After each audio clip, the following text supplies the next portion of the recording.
Preston Frazier at somethingelse.reviews.com and slangofages.com.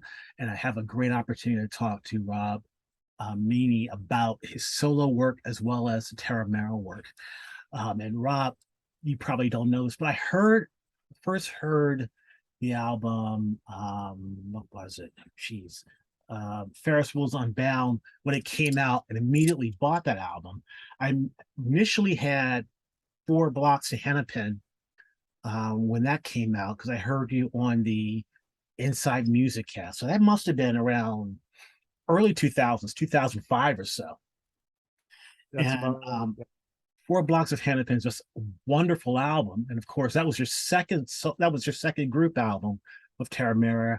You had two albums after that, which I recently picked up. And then your solo album came out just a few years ago, 2017. Absolutely loved it. So I want you to talk a little bit about how Terramara was formed, and then we'll get to your solo work if you could. Okay. I'm going to take you back to around the year 1999. And I was sort of going around to different groups playing as a sideman and looking towards maybe starting my own group. I was feeling like, I think I can do this too. I can write songs. Maybe I can sing. I don't know. I didn't have a lot of confidence at that point, but I went ahead and just dove right in. And the way we did things back then, of course, was you put an ad in the paper or, classified. So I just started recruiting people, I had a little demo cassette. I had, so some of the songs from my first CD are actually, I made demos of those, and I recruited some folks locally here in Minneapolis. And we went through a fair number of like personnel changes. I got to be honest. It is one thing I've learned about this business. It's hard to keep a group together. And I had the same guys off and on. Mm-hmm. Oh, the first couple of years were a little rough. We were in and out of like drummers and bass players and things, but we ended up with a solid lineup to record that first record called Terramara in 2000. And then there was a lineup change again, and then we had a new guitar player, a new bass player, Mm-hmm. and we recorded the second album. And then again there were a little bit of a change. We had a new bass player, and we Mm-hmm. recorded the third album. That was around 2008. And I think from 2008 on, it was a pretty solid lineup. I think I found the right guys, and we kind of gelled, and we found our niche. So that was sort of the development of the band. Um, and we've kind of been together ever since. So I'm still calling on those guys to play with me. In fact, this Beautiful Circles single that just came out Mm-hmm. is with those same guys that I played with back in 2008 or so. And I just called them up and said, let's get something happening here. We haven't done anything since before the pandemic, and they were ready to go. So we've been recording, and we're going to do another song coming up. I'll probably have a new single in a matter of maybe a month or so. Oh, great. So, Beautiful Circles feature Carl Kochman on guitars Yeah, that's right. Carl Koopman. from Terramara, James Townsend bass, Yep, and David Thomas on drums as well from Terramara. that's right. And you said you've been together for a while. Well, 2008. That's quite some time, right? Even I guess preceding 2008 to recording the 2008 album Dust and Mm-hmm. Fiction. So yeah, probably 2006. We had a house gig, which I think kind of helped us sort of find, sort of gel. Is we had a house gig every Wednesday at this local place called Nice Polonaise Room, and we were just slugging it out, working musicians 9 to 1. I think it was insane. And we really, honed our chops, I guess, is what we did. Mm-hmm. Helped us hold it together too. So if I could go back to 2000, which was a long time ago, I guess, and ask about the original, the debut album from the group Terramara, and ask you about a few songs from that album. Just I'll take the first two, which was "Jaded Little Love Song," which is quite catchy. Then it segues into "Summer's In." Could you talk about the background of those two songs? Sure. Yeah. Let's see. This is taking me way back. I gotta tell you. Let's see. So, "Jaded Little Love Song."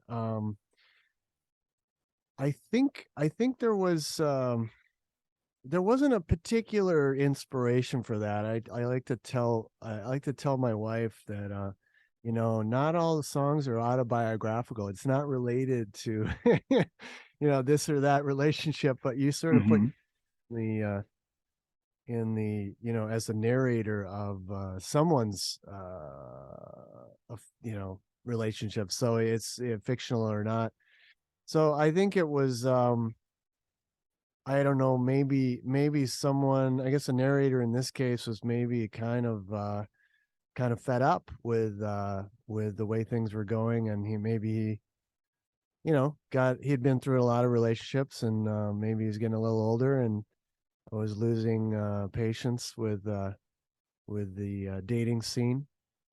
But that actually turned out to be one of our catchiest from that era, so we kind of wanted to put that first. Right. And I got to tell you one other little story about it. We tried to get this some of our songs licensed back Mhm. in the day, and we had some luck with some of the songs. In particular, this one was picked up when there was a series called Supernatural. It's Yes. on Netflix. Mhm. So they moved from broadcast to streaming, and when they did that, they could not afford the licensing for some Blue Oyster Cult song. And so I think it's episode 17, or yeah, it might be 17. Beginning of the episode, first 2 minutes, they had to take out that song and they put in Jaded Little Love Song. Plays over like the first 2 minutes. For some reason, it's just completely seamless because everything works out. That he's driving down the road, tapping on the Yeah, driver's, the steering wheel. Right. and he's like, everything's synced up. I couldn't believe it. Anyway, to this day, like that's like all our streaming is coming through Jaded because it's everybody's shazamming it. It's like what I'm here. I've never heard this song. And so we actually get a lot of mileage from that. Well, I mean, the song is perfect pop. It's catchy. The playing is great. The lyrics are ironic and fun. It's just a great pop song and a great way to open the album. I did not know that fact, but I couldn't imagine that song replacing something like "Don't Kill the Reap, Don't Feel the Reaper" or whatever it's called. But the song is perfect, and I love the album. I'm going to go to the next album, which is Four Blocks to Hennepin. And two songs I picked out from that album are "Invisible People." And so, talk about Invisible People. I'll get to the next one in a second. If you can remember "Invisible People." Yeah, so that one had a particular story, not a story, I guess, but I had an idea that I wanted to talk about homeless people, Mhm. and in a way that maybe people make people think a little bit about it, and without being too preachy. um I thought I found kind of the balance there. It was I was telling a bit of a story, and just how tough it is for these folks, and also trying to write a kind of a riffy, catchy tune that was, kind of a little more rocking than maybe some of my other stuff. But I Mhm. had these guys in my band, they know how to rock. They know how to take a riff and really run with it. So the production was really good on this one. We had we had a really good time recording it, and I think it turned out really well as far as that's concerned. So that was Ken, is it Chastain who was the producer? That's right. And the feel from the second album to from the first album to the second album is different. And your melodies are always sophisticated, but I think on an album there was a definite shift. And then the next song I picked out was Wooden Man. Yeah, so Wooden Man also sort of a commentary, social commentary. I wanted to get at politicians, and that's the Wooden Man, and so that definitely has sort of that flavor as well, trying to talk about some of the problems with our political system Right. without naming names or anything, but just getting into the gist of it. And I would say, just to comment, because I've been thinking about this, like the difference between the first record and the second record is pretty vast. And I think what happened there, now that I think back on it, is when I first started the group, I was a lot more, I don't know, I guess I was trying to find the happy medium between just like, hey, this is my style, but I also want to be open to, just whatever the band wants to do, and not try to imprint too heavily my own style on the band. I wanted it to be a little more of a group effort. I think on the second record, I kind of let myself expand a little bit more on my own vision of like what harmonically what I wanted to write like. And so I think I delved a little more deeply into like, I like playing sort of a jazz rock thing. I like to do something with some elaborate chords, and I get a little bit out there sometimes, but I think that was more definitive of my style, is the second record. I think that was a fully realized um artistic vision of what kind of songs I like to write. Yeah, and like I said, I hadn't heard of Terramara before, and when I heard you on Inside Music Cast, I heard samples of the album. I had to have the album. Lyrically, it was wonderful. The arrangements were great, production was great, and then the playing was just fantastic. But you're exactly right. There is a difference between the first and second albums. Also, the different producers involved, so it sounds slightly different.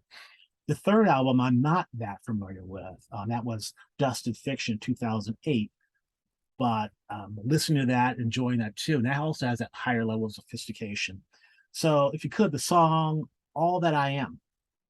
Okay, yeah. So that one, and just to kind of follow up on the progression here, like that third record, I think I went with a different producer who was a guitar player Mm, as well as producer, and I wanted to make better use of our guitar player because he's so phenomenal. I wanted to see if maybe this third record could be a little more guitar driven as opposed to keyboard driven, and maybe a little more pop oriented.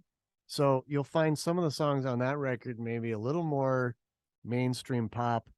This song that you mentioned, I think is sort of in that category of, if I was going to write like sort of a mainstream ballad or something, this would be it, and mhm. even then I tend to get a little crazy with the chords. Maybe I like to, yeah, I don't know what it is about my songwriting, but like I always want to do something. I'm like, how can I make this a little bit different than what everybody else is doing? And I don't know if that helps me or hurts me, but I try to come up with something that in my ears sounds a little fresher. Like I don't want to just go with the 1 4 5 chords, right? So that song I think has a lot of twists and turns harmonically, but it still has sort of that catchy quality that you'd want in like a pop ballad, love song kind of thing. I think that's exactly it. It has all the elements you will want in a great song, but there's something different in terms of level of sophistication in the arrangement, which makes it stand out. And for a non musician, you can tell there's a difference, which is why I love that song. I love that album. The next song is "Screaming at the Pouring Rain." Okay, you picked some really good ones here. This is because a lot of these have a particular backstory, and I don't mean that in the sense of my own experience, but I picked different topics that I thought were relevant at the time, and this one has to do with Katrina and Hurricane Katrina and New Orleans, and with the travesty and the tragedy of it all, and how we didn't step up and help these people and get out in front of this and really and you know help mitigate this disaster. And so I think that was sort of the message in my own way, and maybe a little cutting, but I'm hoping that I don't know if that got through or not. Sometimes I'm a little bit opaque about. I don't want to be too explicit about what I'm talking about, but if people are interested, they can dig a little bit. Right. Yeah, I think that's exactly it. It draws the listener in. The chorus is beautiful. The keyboards are wonderful. It just works. Okay, so I'm gonna jump a little bit forward, and I want to talk a little bit about Ferris Wheels Unbound before we get to Beautiful Circles. And I just posted a review of Ferris Wheels Unbound because I I s- think you were on the second time you were on Inside Music Cast and they talked about this album, and I heard about that and I immediately got that as well. Um, and the feel is totally different from Terramara, even though you are the songwriter and the singer and the keyboards for Terramara. The feel is different in terms of um, less of a rock feel, some great string passages. Talk about that transition that you wanted to get from the group feel, even though a lot of the players are the same, to Ferris Wheels Unbound. yeah, so that time around, you're right. I was going in a different direction. You always hear that artists don't want to make the same album twice, right? So here I am trying to rethink how can I present my songs in a different way. And this time around, I thought, I have a fair number of songs that would fit over sort of a jazz trio. Mhm.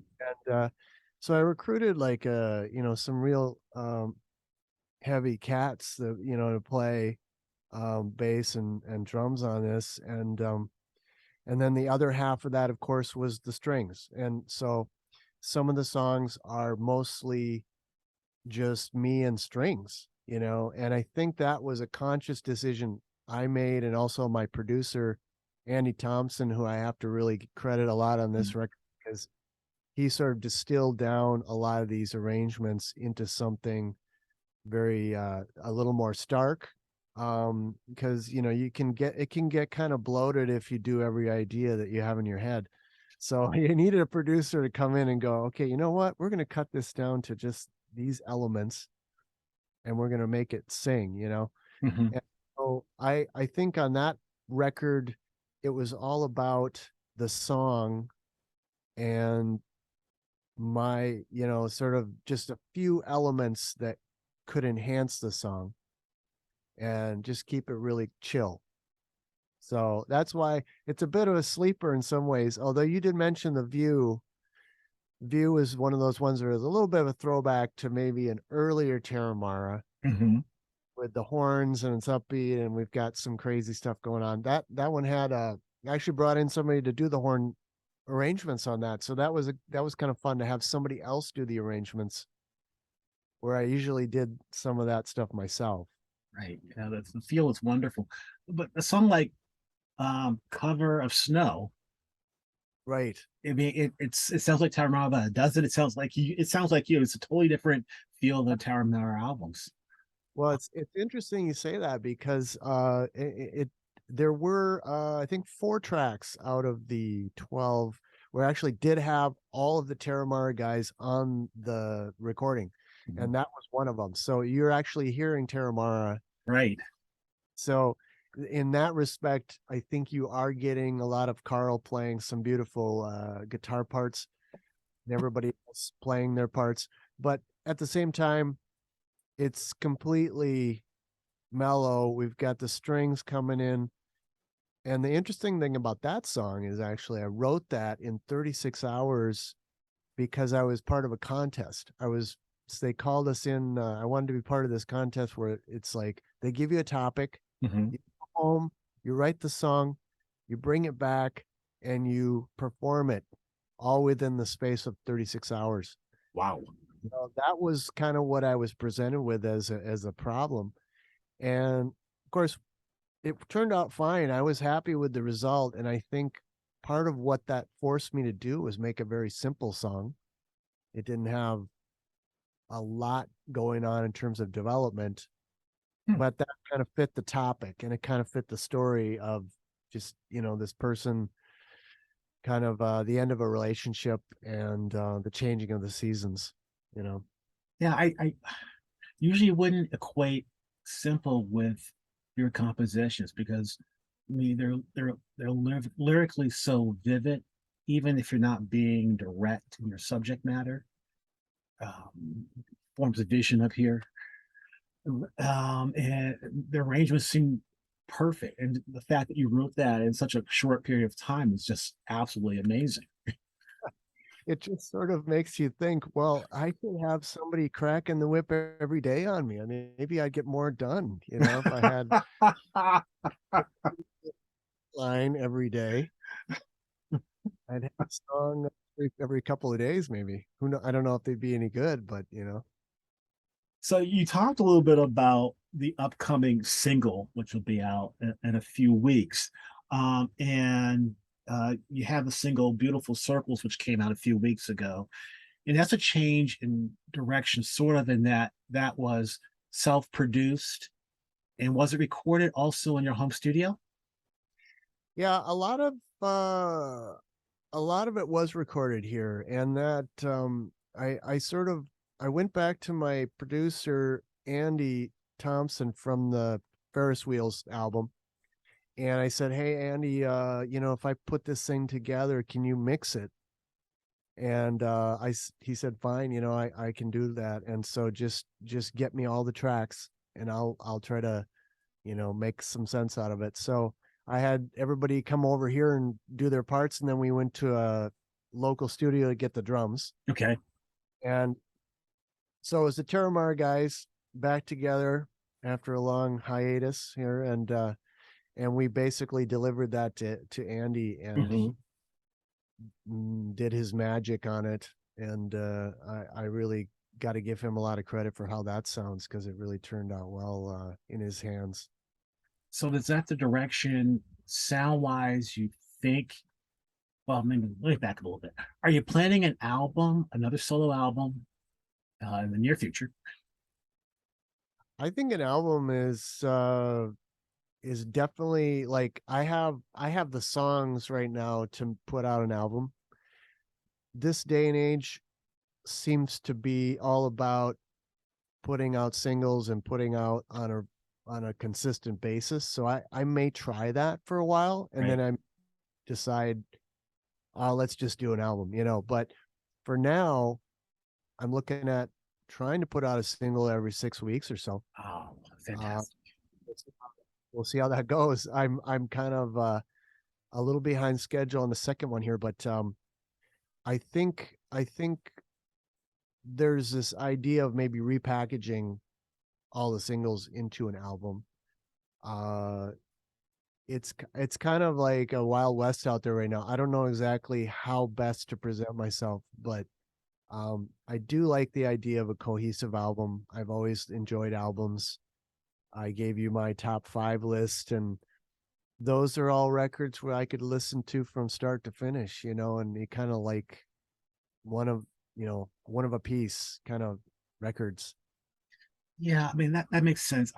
I talked to Deborah Holland a few weeks back from Animal Logic about a new Animal Logic album, and she said that's just not something she's interested in because the economics for getting her and Stanley Clark and Stuart Copeland together and doing an album when they can't get a record deal and promoting it. It's just, it doesn't make sense. So the single route is something that she was really pushing for them to do. She's released two singles. And I think it's the worst part of the music business is that it's a business.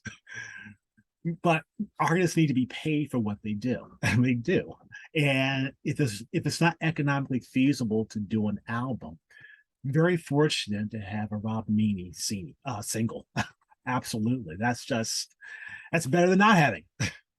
Yeah, well, you hope that like we put out this beautiful circles and you think, well, maybe this will turn on people that haven't heard Terramara to the band, and oh, by the way, we have 50 other songs that you haven't heard yet either, and we can sort of all of a sudden our back catalog is new again.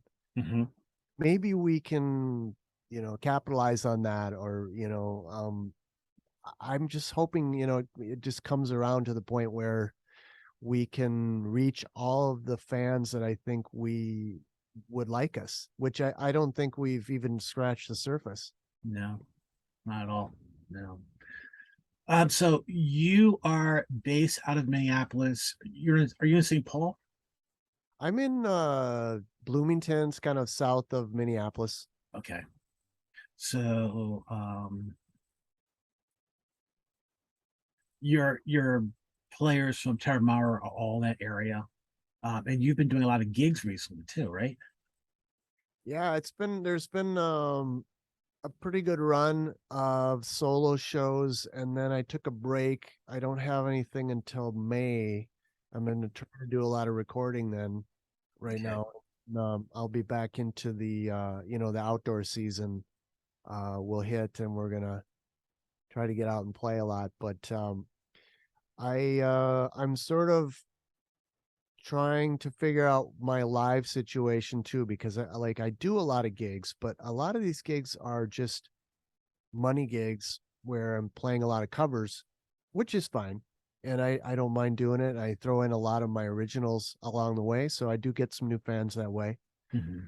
But I would like to do more pure purist gigs, I guess. I don't know, or just band gigs where we can just play all our own stuff. But again, you sort of have to play to the market and what people are willing to take when you're out, trying to sell yourself in the local market. Sure, but with a band or artist who has so many albums and songs, such a great catalog, it would be great to hear some of those in a dedicated set of what you do. The recording process that you use, you're now recording at home.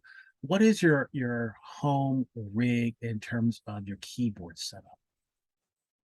Oh, let's see. I do have a grand piano.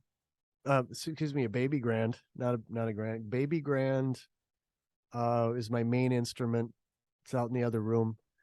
And then I have a Nord stage, Mhm. which has some great, vintage sounds. I have Korg Triton. This is kind of an old beast that I used to play a lot, but I use it as a controller. A lot of the keyboard sounds, sometimes I'll just be using like native instruments or something in the, what they call in the box, in the computer. Um a lot of it a lot of those sounds are so good these days, you really can't tell the difference sometimes. Yeah. So those are my main ones. I do have an old Wurlitzer electric piano, which is a cool keyboard. It's a little out of tune right now. I got to get somebody to tune it, but Mhm. I think if I had about all I'm feel like I'm missing right now is a like a Rhodes electric piano would be really cool to have. Yeah, but you had organ sounds, eight B2 sounds on Terramera albums.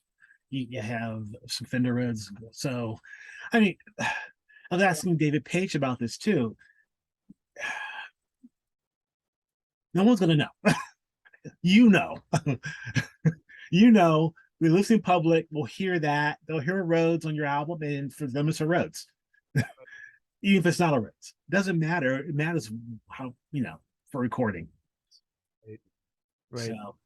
and also in your live gigs, you're using the Nord, I assume. Yes. Yeah. Yeah. Lord, and really, I don't even get too deep into that instrument. It's mostly piano, electric piano, maybe some work. I do a little bit of layering here and there, you know. So there's a lot of capabilities on there I'm not really using, but it's really my go-to. So for your singles, which are coming up, you record everything at home except for the drums. And which studio are you using for the drums? We're kind of going wherever we can find some space and time. There's a lot of nice little studios around here Mm. where you show up and your drummer can actually have a kit to play on, and it's really slick. So we like to support those smaller studios, and we can really get the job done. A lot of fellow musicians actually are running studios. Wow, great, great. And then in terms of your home equipment, what's your standard? What do you usually use? Well, I've got a pretty simple setup as far as home studios go, I think, compared to a lot of people. I don't really have a lot of outboard gear. I use Pro Tools. I've got a Apollo X4, so I've got, a fair number of inputs, but not really.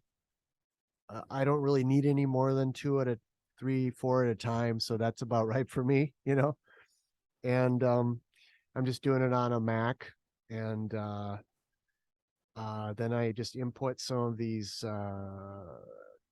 keyboards. And about the only other thing I would mention is when I'm doing my vocals, I have an LA 610 for a preamp, and that really sweetens up my sound on the vocals.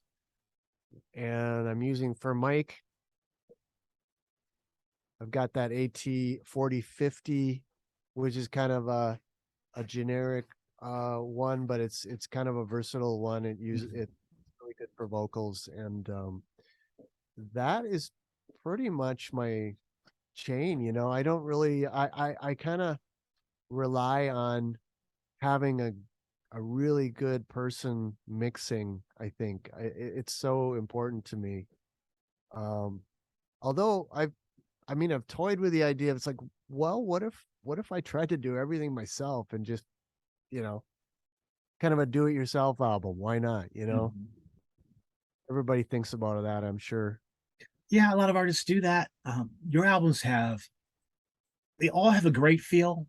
They have different feels, but they have a great feel. And Beautiful Circles is it's a wonderful single. So I'm very much looking forward to the next one and the one after that. And hopefully to see you play live one day. Is there anything else that you want to add? I would say, just I think you're gonna